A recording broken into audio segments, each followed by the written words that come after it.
Bikers tried to attack an elderly black man, unaware that his dog was a retired police officer. The silence of the night was broken by the shrill sound of motorcycle engines echoing through the empty streets of Pinewood, a small town in rural Texas. James Carter, a 67-year-old black man, was out for his usual evening walk with Max, his faithful companion. Could this peaceful stroll turn into a life-or-death struggle? Stay tuned to Black Voices to see the incredible outcome. Max wasn't just a dog, he was an imposing German shepherd with intelligent eyes and a bearing that conveyed authority. However, what nobody knew, and what would become clear that night, was that Max was an ex-police dog, trained to deal with the worst possible scenarios. James, a quiet pensioner, never imagined that his peaceful walk would turn into a nightmare. He was respected in Pinewood, known for his calm and wisdom, but that night, everything would change. As he walked along the sidewalk, lit only by street lamps, he felt a strange chill. He wasn't alone. Max, who always walked in silence, began to emit a low growl, a sound James rarely heard. He knew it was a warning. Want to know what unleashed this heroic response? Keep watching Black Voices for a twist you won't expect. Across the street, 3 motorcycles came to an abrupt halt, and their occupants dismounted. They were large men, dressed in worn leather jackets, heavy boots, and menacing looks. They started walking towards James, exchanging laughter that echoed through the deserted street. The leader of the group, a burly man with a thick beard and tattoos on his arms, looked at James and smiled sinisterly. "Look what we've got here, gentlemen," he said, his voice laced with disdain. "An old man taking a walk with his guard dog. Do you think he can protect you, Grandpa?" The other 2 men laughed, coming closer. James stopped, holding Max's collar tightly. He could feel his heart racing, but knew that showing fear would only make the situation worse. "I don't want any trouble, gentlemen. I'm just taking my walk with my dog." The leader stepped forward, tilting his head as he looked at Max. "Nice dog, but does he bite?" Max, as if he understood the provocation, began to growl louder, his teeth gleaming in the light of the street lamp. The sound was deep and threatening, enough to make anyone flinch. But these were no ordinary men. One of them pulled a chain from his pocket, wrapping it around his hand as if preparing for a fight. "I think he needs a lesson," said the man with the chain, taking a step towards James. Max immediately got into position, putting himself between James and the aggressor. He didn't bark, but his growl sounded like thunder, a clear warning that he was no ordinary dog. "You don't know who you're messing with," said James, his voice firm despite his fear. He knew that Max was trained to deal with situations like this, but he never expected that he would have to trust him so literally. "Leave us alone, or you'll regret it." The men laughed, but there was a hesitation in their eyes. They didn't know they were about to face what could be the worst mistake of their lives. The leader shrugged, as if it were just a joke. "Let's see what this dog's got," he said, moving quickly forward. That's when everything changed. Max, trained to protect and neutralize threats, acted with precision. He advanced towards the man closest to him, quickly dodging the chain he tried to use. Within seconds, Max bit the attacker's arm with controlled force, as he had been trained, immobilizing him without causing serious injury. The man screamed, falling to the ground, while the other 2 looked on with shock and confusion. "What the hell is that dog?" exclaimed one of them, picking up a piece of wood that lay on the ground. He ran towards Max, but the dog was faster. Before the man could attack him, Max knocked him down with a sharp blow, blocking his movements. James watched, trying to stay calm as everything happened. He held the phone in trembling hands and dialed the police. 3 men tried to attack me, but my dog stopped them. We're on Elm Street, near the park. Meanwhile, the 3rd man hesitated.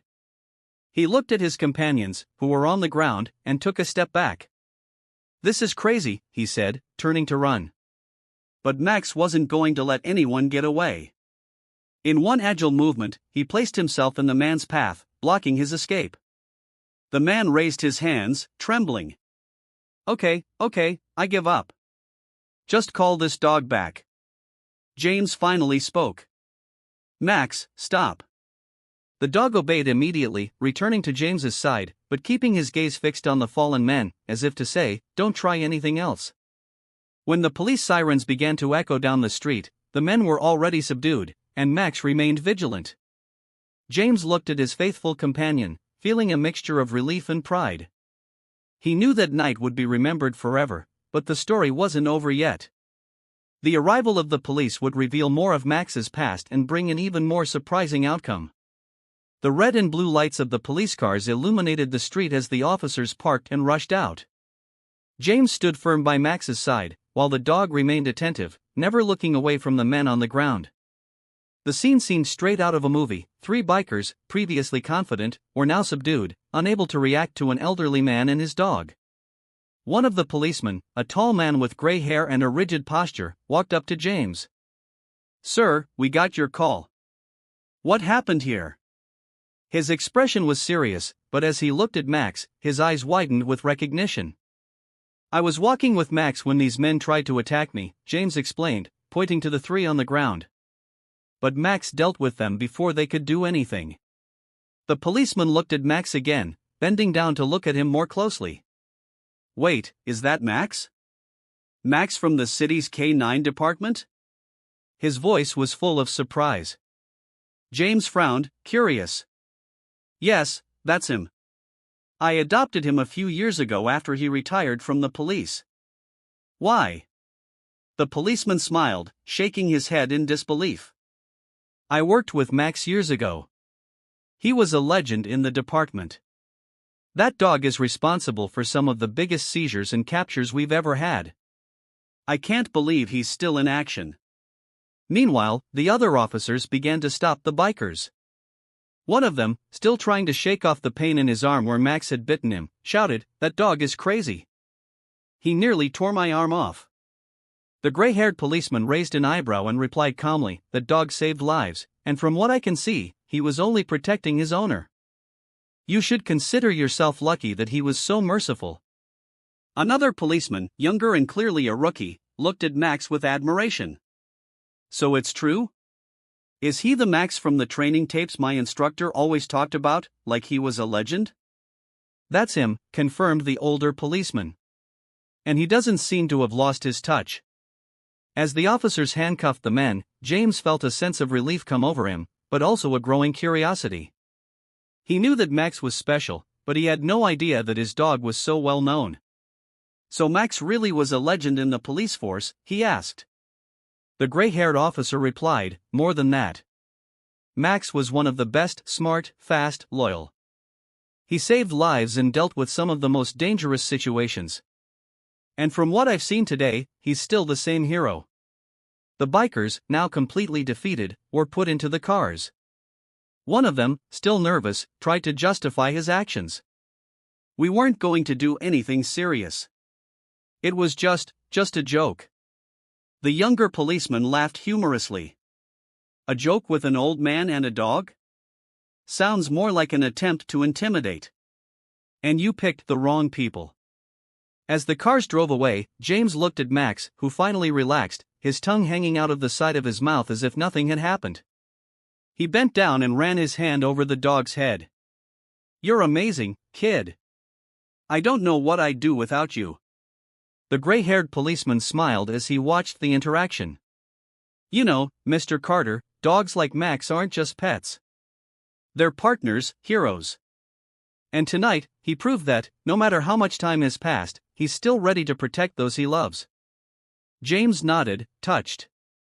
"I always knew Max was special, but today he saved my life." As the policeman prepared to leave, he turned to James with a suggestion. "Max deserves recognition for that.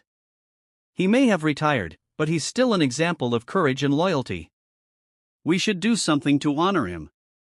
James smiled, but before he could reply, a group of neighbors began to approach. They had heard the commotion and were curious to know what had happened. Among them was an elderly woman called Martha, who always chatted to James during their walks. "James, I hear there's been trouble. Are you all right?" she asked, visibly worried.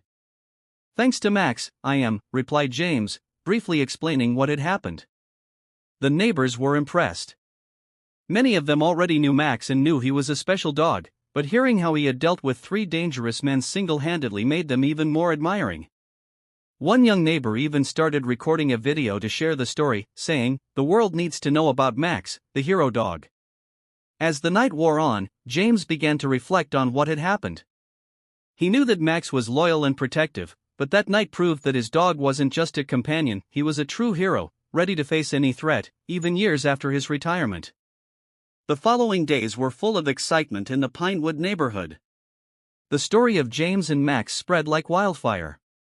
The video that the neighbor had recorded began to circulate on social media, earning headlines such as "Retired police dog saves his owner from bikers" and "The canine hero who hasn't lost his touch." Within hours, the video had accumulated thousands of views, and the comments were full of admiration and gratitude. "This dog is a living legend," wrote one user. "James and Max are the definition of courage and loyalty," commented another. However, for James, it all seemed surreal. He wasn't used to being the center of attention, let alone Max, who, for all his skill, was a humble dog, content with an evening stroll and a bowl of food. The next morning, James was sitting on his porch, drinking coffee, when he heard the sound of a car parking in front of his house. As he looked, he saw a group of people getting out, including the gray-haired police officer from the night before, some colleagues from the department, and a local reporter with a camera. James called out, the policeman waving as he approached. "I hope you don't mind an unexpected visit. We wanted to do something special for Max." James frowned, curious, as the group approached with enthusiastic smiles. The policeman was carrying a box with something inside that was hidden under a red cloth. "After the night you had, we thought it was time to officially recognize Max," he explained. "He may be retired, but he remains an example of service and courage." With a dramatic gesture, the policeman removed the cloth, revealing a shiny medal attached to a new leather collar. The medal had the words "Pinewood Hero" engraved on it, along with the date of the incident. "This is for Max, in recognition of his bravery," said the policeman, handing James the collar. James took the collar carefully, his eyes watering with emotion. He knelt down next to Max, who was watching everything with his characteristic calm, and put the collar around his neck. Max shook his head slightly, as if adjusting, and then sat up straight, almost posing for the camera. "You deserve it, kid," said James, stroking the dog with a smile full of pride. The reporter took several photos and started asking James questions about Max and what had happened that night.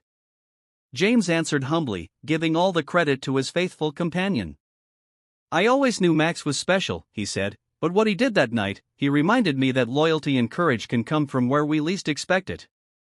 The group stayed at James's house for a while, chatting and taking more photos of Max, who seemed to enjoy all the attention. When they finally left, James felt a wave of gratitude, not just for the recognition, but for having Max by his side every day. Over the next few days, the Pinewood community showed a new kind of unity. Neighbors who previously barely knew each other began to greet James and Max during their evening walks. Some even brought treats for the hero dog. Children ran up to pet Max, calling him Super Max or the guardian of Pinewood. One evening, while James was walking with Max, he was approached by Martha, the neighbor who always greeted him. She was holding something in her hands, a small frame with a hand-drawn picture of Max in a heroic style, with a red cape and a medal around his neck. "My granddaughter wanted to do this for you," said Martha, handing over the frame.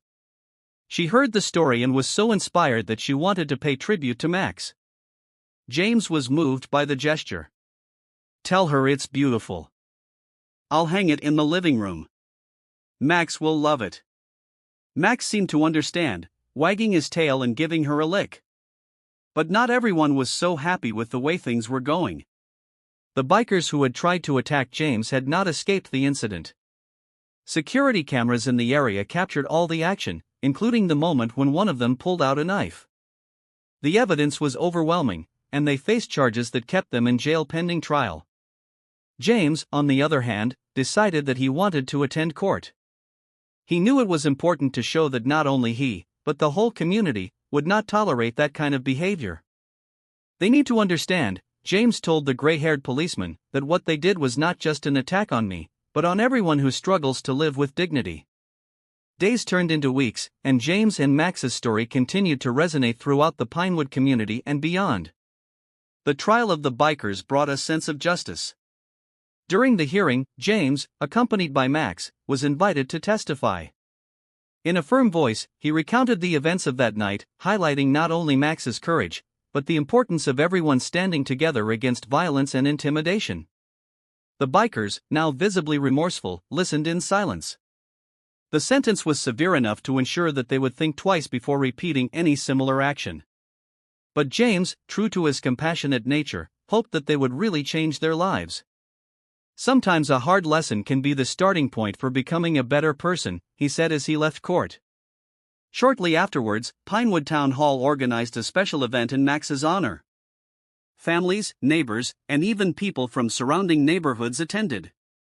There was a large plaque with the words honoring a hero, Max, the guardian of Pinewood, and a replica of the medal Max had received was on display for all to see. At the event, James was invited on stage to speak, with Max sitting next to him. He thanked the community for all their support and reminded everyone of what it really meant to be brave. Courage, he said, looking at Max with a smile, is not the absence of fear, but the will to protect what is right, even when you are scared. Max taught me that every day. When the crowd applauded, Max seemed to understand that he was the center of attention. He wagged his tail and even gave a short bark, drawing laughter and more applause from the audience. On his way home that evening, James stopped with Max in the small park where they used to walk. The place was brighter, thanks to the new street lights installed by the city council after the incident. He looked at Max, who was now lying next to him, and said, "They're calling you a hero, but for me, you've always been that. Thank you, Max, for everything." Max lifted his head, wagged his tail, and leaned against his owner, as if to say that it was no big deal. James and Max's story wasn't just an isolated event. It became a symbol of unity, courage, and the strength that comes from the unexpected. It was a powerful reminder that, even in the most difficult times, there are heroes, be they people or dogs, who show up to remind us of the best we can be. If you like this story, subscribe to Black Voices and spread the word. Together, we can continue to tell inspiring stories that remind us of the power of kindness, courage, and unity. See you in the next video.